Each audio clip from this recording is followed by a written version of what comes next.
Saudiya AQSh munosabatlari, Saudiya valiahd shahzodasining AQShga tashrifi, uni juda ham hashamatli kutib olish, katta va'dalar, milliard va trillionga chiqqan tushunishimiz. Trillionda o'zi 500 milliard qo'shmaysanmi dedi. Bu ali 500 milliard. Trampni yaxshi o'rganibdi. Ali andan bo'ldi-da, ali 500 metrdan keyin nima do'ppini otgandan keyin shundan yana 500 metr sanagin degandek 500 milliard qo'sha olmaysan, katta raqamlar to'g'risida gaplar ketdi. Va mana shu ishlar biroz soyada ko'rinmak nazarimizda katta jarayon bo'lyapti. Ataylab Tramp ushbu rejani Saudiya valiahd shahzodasi bilan suhbatlashib bo'lgandan keyin chiqarib yuborganga o'xshaydi. Ya'ni bu fonda ketsin, nariginga hamma e'tibor berib qoladi. Nega? Chunki bu yerda 3 ta katta yo'nalish bo'yicha hujjatlar imzolandi. Birinchi navbatda ularning harbiy ittifoqi yangilanayotganga o'xshaydi. U Saudiya yaqinda Pokiston bilan harbiy ittifoq dedi. Mana endi AQSh bilan harbiy ittifoqi yangilanyapti. Saudiya Arabistoni uchun yangi texnologiyalar ochilyapti AQSh tomonidan va sun'iy intellekt masalalari, bundan tashqari tinch atom, tinch yadro deyiladi. Mana shu yo'nalishda Saudiyaga bilan ishlanadigan bo'ladi Amerika Qo'shma Shtatlari. Bundan tashqari F-35 samolyotlarini yetkazib berish masalasini o'rganish degan punkt ham bor ekan. Qarang, juda ham bir shunday yozilganki, ya'ni yetkazib berish emas, yetkazib berishni o'rganish masalasi. Lekin Saudiya ushbu loyihalarga katta pul kiritishi kutilmoqda. Shundan kelib chiqadigan bo'lsak, savol, AQSh Saudiya sirli kelishuvmi bu? Yangi harbiy ittifoqmi? Va Saudiya oxir oqibat yadro quroliga harakat qilmoqchimi? Ya'ni yadro quroliga ega bo'lishga harakat qilmoqchimi? Mana shu savol. Ya'ni umuman Saudiya valiahd shahzodasining AQShga tashrifi. U yerda noqulay savollar bo'ldi. Endi amerikalik jurnalistlar qo'ymaydi-ku. Trampni xafa ham qilib tashlaydi. Tramp sen unga noloyiqsan ham deb tashladi bir jurnalistga. 2011-yil voqealarini eslatilganda, Jamol Qoshiqchini eslatganda ancha xafa bo'lishgani ko'rinib turibdi. Eslatilishi aniq edi o'zi. Ha, endi albatta. U AQSh ularda chunki shuning uchun ham menimcha hali akkreditatsiyani olganlari bo'lsa kerak o'zi. Mana shu masalalar Farod aka. Xo'p. O'zi bu uchrashuvchi, bu tashrif bizning nazarimizda chetroqda bo'ldi-yu, lekin masalan arab nashrlarini, Al Jazeerani yoki Arabiyani ko'rsangiz, u yerda asosiy mavzu bo'ldi. Ha, bu tempda, bu uchrashuvlar. Misol uchun Al Jazeerada ham boshqasida hamchi Ukraina masalasi, Rossiya masalasi prioritet bo'yicha birinchi o'rinda emas. Ular G'azo masalasini yoritadi, Yaqin Sharqni yoritadi va juda ham ko'p shu yo'nalishga urg'u beradi. Lekin bu uchrashuvga juda ham katta pafos berishdi. Bu shirishdi. Ronaldoning olib borishi, uning Tramp bilan uchrashuv qilinishi, bu Muhammad bin Salmonning menimcha naqasi, o'ylagan loyihasi, tashabbusuniki. Chunki Trampga yoqadigan narsalarni hamma o'rganib bo'ldi. U bilan qanaqa gaplashish kerakligini to'g'risini aytish kerak. Menimcha biz o'rgatib qo'ydik ancha hammaga. Ya'ni Markaziy Osiyo davlatlari qanaqa ishlash kerak, diplomatiya qanaqa ishlashini ko'rsatib qo'yishdi, qoyil qolishga Tashqi ishlar vazirligi. Va bu ish beryapti. Ish beryapti degan qiziq, samara beryapti. Va bizdan yaxshini o'rganish. Bizdan keyin, misol uchun Putin Lavrovni ham urushib qo'ydi-ku. Qarasang bo'lsa, o'rgansang bo'lmaydi. Buyuk diplomatsan, lekin mana ular qanaqa real ishlayapti-da. Va hattoki arab davlatlari qancha AQSh bilan yaxshi bo'lmasin, baribir Tramp bilan gaplash uslubiyotini bilmagan ekanda. Mana endi Muhammad bin Salmon juda ham yaxshi o'rganish olib borgan va yoqadigan jihatlarni ko'rgan. Ya'ni u hozir aytib o'tganlar diqqat markazida bo'lish kerak. Bu uning har bir uchrashuvi, har bir kuni katta yutuqlar va katta bir shou ko'rinishiga ega bo'lish kerak. Va Saudiya Arabistonining shahzodasidan ko'ra Amerikada Ronaldoni ko'proq tanishadi-da. Yani Muhammad bin Salmon ko'chada agar oddiy kiyimda, jinsilarda yursa, uni hech kim tanamasligi mumkin. Shunchaki hech kim tanamasligi mumkin. Ha, Ronaldoni esa butun dunyo. Misol uchun Ronaldoning bitta videosi milliardlab prosmotrga ega bo'ladi, ya'ni ko'rishlarga ega bo'ladi. Mana shu nuqtai nazardan demak bu juda ham katta shouga aylanib ketdi. Ballar tashkil qilindi va hokazo. Endi bu yashirin kelishuvmi? Saudiya Arabistoni bugun otni qamchilamoqchi. Ya'ni hamma jarayonlar raqobatga olib bormoqda. Hattoki Ko'rfaz ichida ham, arab davlatlari ichida ham yangi raqobatlar va yangi davr boshlandi. Saudiya Arabistoni to'g'risini aytish kerak, Qatar va Birlashgan Arab Amirliklaridan taraqqiyot bo'yicha va tendensiya bo'yicha ancha orqada qolib ketuvdi oxirgi 5 yillikda. O'zini ichida vahobiylar bilan unaqa qilib, xullas cho'lashib qoluvdi. Yaman, Husiylar asosiy taraqqiyot ilm-fan, texnika, iqtisodiyot borasida faqat xomashyoga va o'sha ziyorat turizmidan keladigan pulga qarab qolgan edi. Bugun esa Muhammad bin Salmon buni transformatsiya qilmoqchi. Umuman dunyoni mafkuradan Saudiyani tozalab, sof din va xolis sovuq miyaga asoslangan siyosat. Va mana shu jarayonni Muhammad bin Salmon bugun bosqichma-bosqich amalga oshirib boryapti va bu hozirgi qilinayotgan ishlar Vision 2030 da bor. Ya'ni bu yashirin, qanaqadir kutilmagan emas. U yerda Vision 2030 ni agar ochib o'qiganlar bilishadi, u yerda asosiy strategik hamkorlik AQShda turibdi baribir. AQSh bilan loyihalar trillionlab harbiy sohada, masalan, Saudiya Arabistonining butun mintaqadagi harbiy salohiyatini oshirish strategiyalari 2030 da turibdi.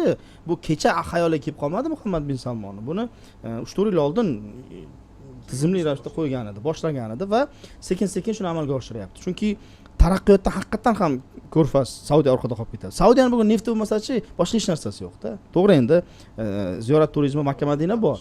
Bundan tashqari misol davlatchilikni ushlab turadigan ustunlar yo'q-da. Va shu uchun ham bugun sun'iy intellektning hubiga aylanmoqchi Saudiya Arabistoni. Chunki kelajagini ko'rib bo'ldi hamma. Kelajak sun'iy intellekt va yangi texnologiya bilan bor ekan va buni amalga oshirish uchun Saudiyada hamma narsa bor.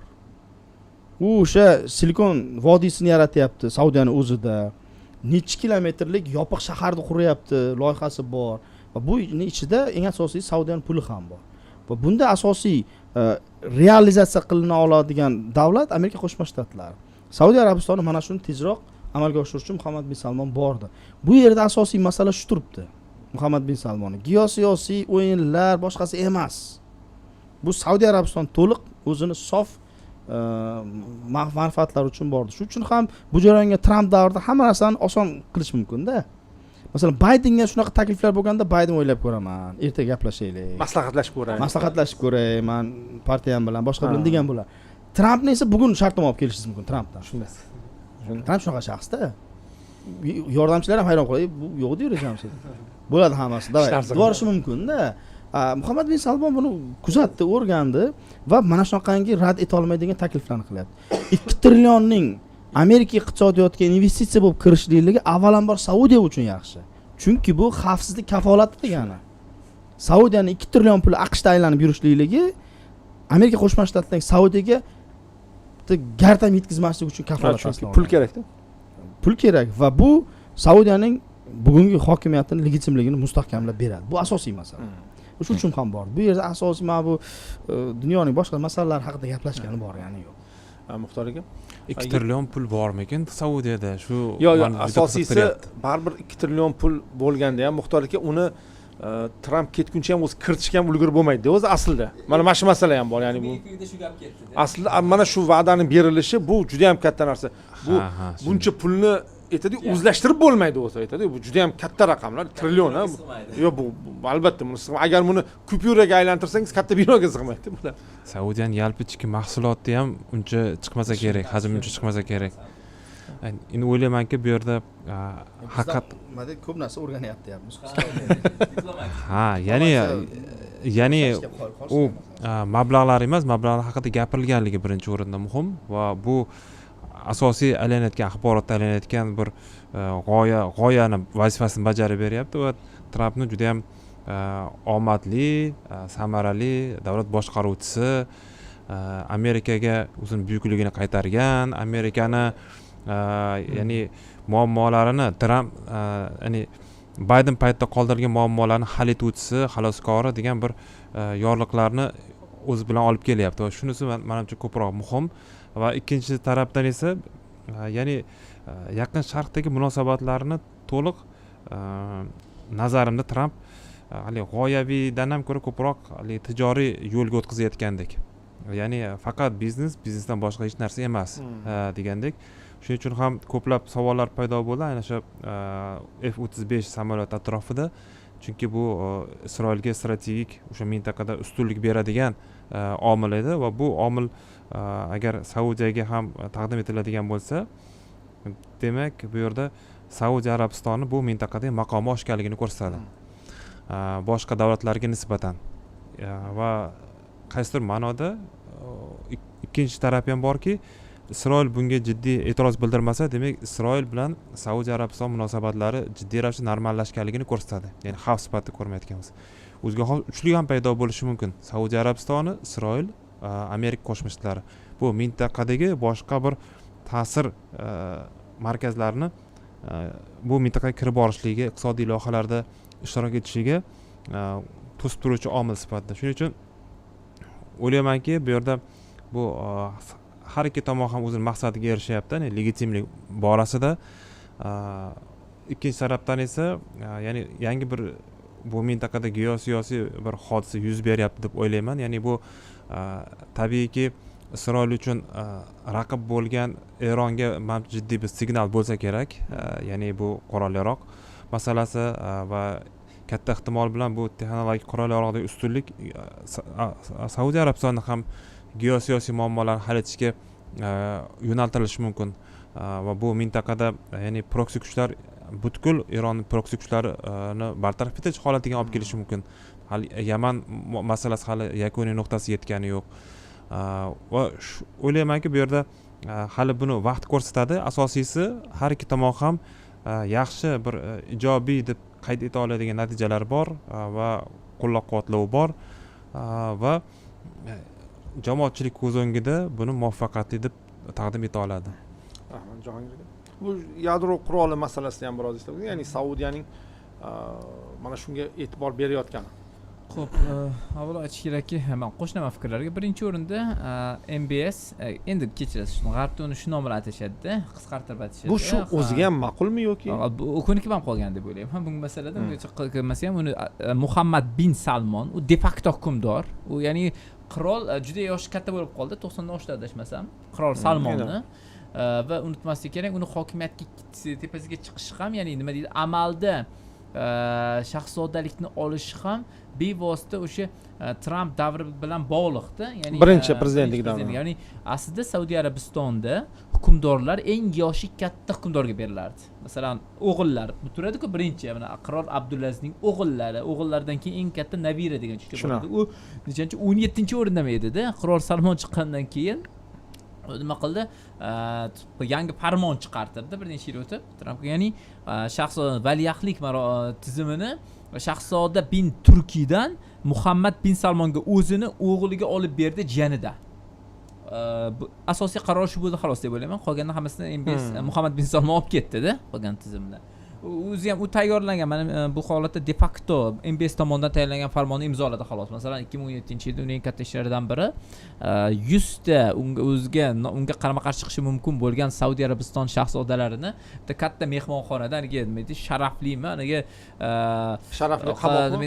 Sharafli ham demayman, juda bahobatli qamoqxonaga, juda hamma sharoitlari bor qamoqxonaga qo'yib, ya'ni ulardan pul ham oldi va ularga o'zini tizimni o'tkazdi. Ya'ni bu yer endi o'yin qoidalari boshqacha bo'lishini bilamizki, bu holat unda, ya'ni hokimiyatni o'z qo'liga to'la ola bildi deb ayta olamiz.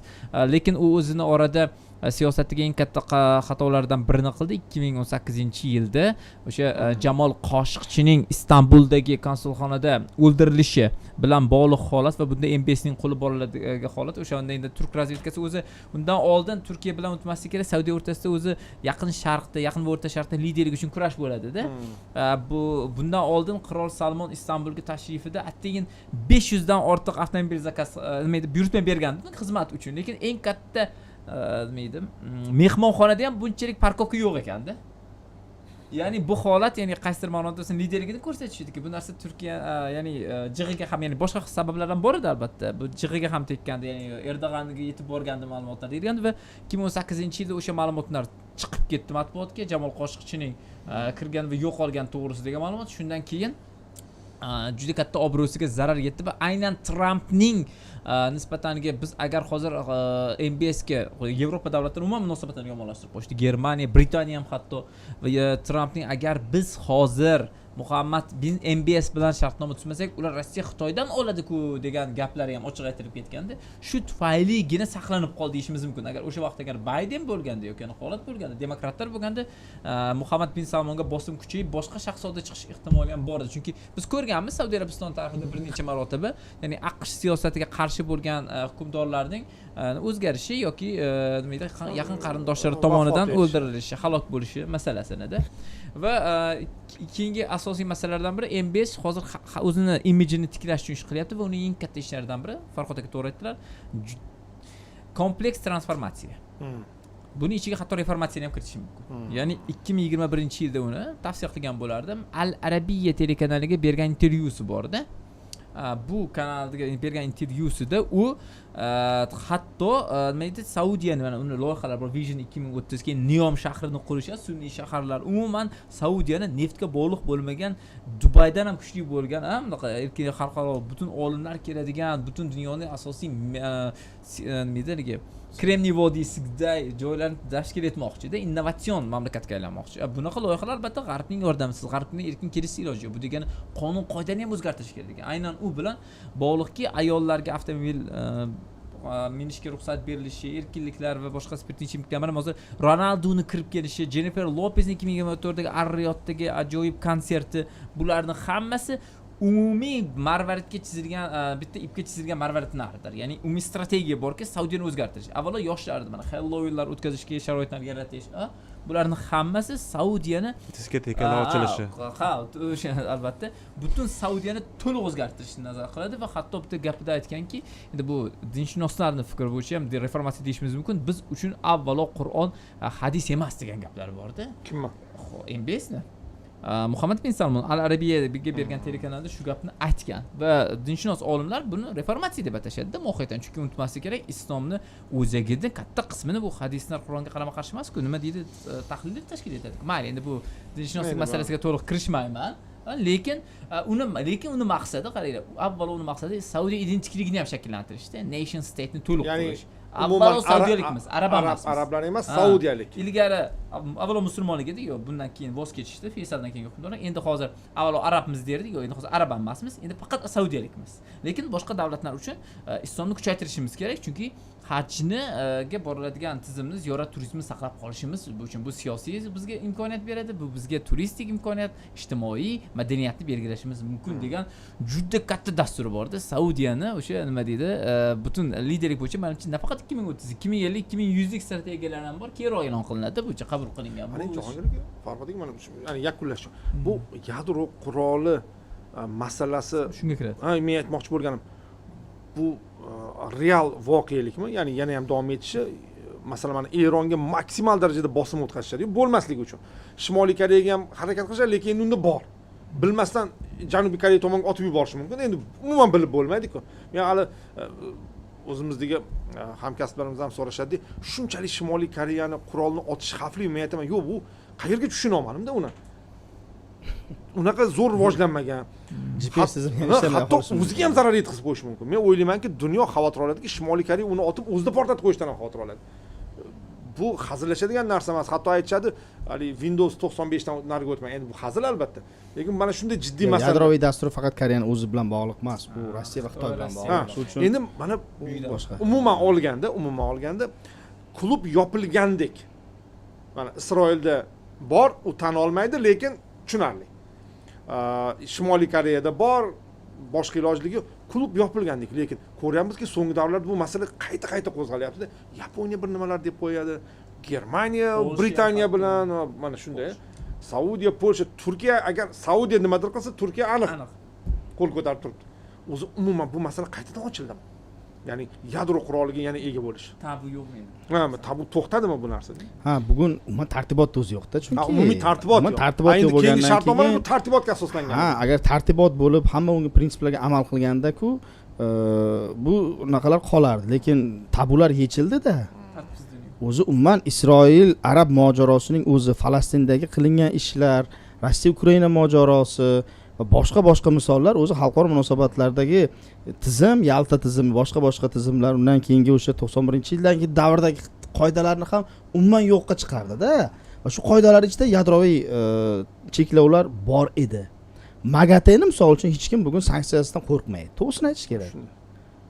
To'g'risi, MAGATEni shuncha kiritmay ham qo'yardi. 90-yillar MAGATEga qarshi bir narsa deb ko'ring edi. 80-yillar tamom edi-da. Ya'ni bu jarayonlar allaqachon tizimdan chiqib ketib bo'lgan va Saudiya aytayaptiki, agarda shu yovvoyi qoidalar bo'ladigan bo'lsa, men o'zim himoya qilishim kerak ekan deyapti. Amerikaga ishontirmoqchi bo'lyaptiki, bu Eron yadroviy dasturiga raqobatchi sifatida. Lekin u biladiki, Isroildan ham o'zini himoya qilish kerak. Chunki Qatardagi prezident hattoki Amerikaning kafolati ostida bo'lsa ham Isroil cheklamasligi mumkin. Chunki Isroil bugun hattoki Amerika qo'ygan chiziqlar va chegaralardan ham sakrab o'tib ketdi. Qolgan holatlari bo'lyapti-da. Shuncha Tramp ovora bo'lib Misrda Sharm el-Sheyxda hammani kelishtirib shartnoma imzolab bo'ldi degan joyda ertangi kuni yana Isroil nimadir qilib qo'yapti-da. Ya'ni bu tartibotning buzilishligi Saudiyaga ham oldin berilgan kafolatlarni ancha mo'rt qilib qo'ygan. Shu uchun amalda bo'lmasa ham shu loyihalarning qiziqish borligini, bunga imkoniyat borligini Saudiya Arabistoni ko'rsatib qo'ymoqchi. Vision 2030 nima bekorga aytmadim, ochib o'qish kerak. Bu yerda energetika deyilgan. Lekin nimani hisoblaydi? Nima ustuvor? Nima ustuvor bo'ladi? Va agar uni quriladigan joylarni ko'radigan bo'lsangiz, dengiz bo'ylab va Qizil dengiz uchun nimaga jon bilan Yaman tarashadi. Aynan o'sha hududlar ham buning loyihasiga kirib ketadi-da. Mana ochib ko'raylik. Qizil dengiz. Sudan voqeasini bilamiz. Sudan voqeasida Saudiya Arabistoni kim tomonda degan savol ko'tarildi. Birlashgan Arab Amirliklariga tilla kerak. Shuning uchun Afrikadagi g'arb unaqalarga qarshi platforma kerak. Saudiyaga nima kerak? Saudiyaga Qizil dengizda uning ustuvorligi kerak. Saudiyaga Qizil dengizga ustuvorlik ta'minlab beradigan istalgan hukumatni Saudiya qo'llab-quvvatlaydi. Ahamiyati yo'q. Ahamiyati yo'q. Kerak bo'lsa, xo'sh, G'arbiy Afrikadan olib kelib qo'ysin. Qizig'i yo'q. Musulmon bo'lmasligi ham mumkin. Mana bu jarayon Saudiya Arabistoni bu nima uchun turibdi? Aynan Qizil dengiz hududlarida keyinchalik Saudiyaning ma'lum bir rejalari bor. Va bu rejalarning ichida u Arab dengizi bo'ladigan bo'lsa, aynan atom energetikasi ham kiradi. Va bu endi bunday narsalar olish kerak. Endi atom energetikasichi, kelajak energetikasi. Busiz iloj yo'q, Xarid xo'ja. Shunday. Chunki gaz ham tugaydi, neft ham tugaydi, lekin uran bilan hali ancha yil energetikani ta'minlash mumkin. Va uning xarajati va uning energetik samaradorligi yuqorida. Sanoatni atom energetikasi rivojlantirib bo'lmaydi. Uni faqat qurol sifatida ko'rish kerak emas. Saudiya esa buni Vision 2030 da ham boshqasida ham aniq kelib qo'ygan. Va shu orasida endi yadroni ham bu ko'raylik. Shuncha ish qilib qo'yganda, shuncha ish qilib qo'yganda nima dedi, tortmamiz tursa turar degan narsa ham qo'yapti-da. Bu siyosatni ham qo'shyapti. Aslida olganda tagida katta iqtisodiy loyihalar turibdi. Sun'iy markazi uchun atom energetikasi kerak. Usiz iloji. Muxtor aka. Nazarimda atom energetikasi bilan yadro quroli u menimcha katta alohida mavzular sifatida ko'rilishi kerak. Chunki uning ba'zida baribir atom energetikasining ustiga quriladi-da.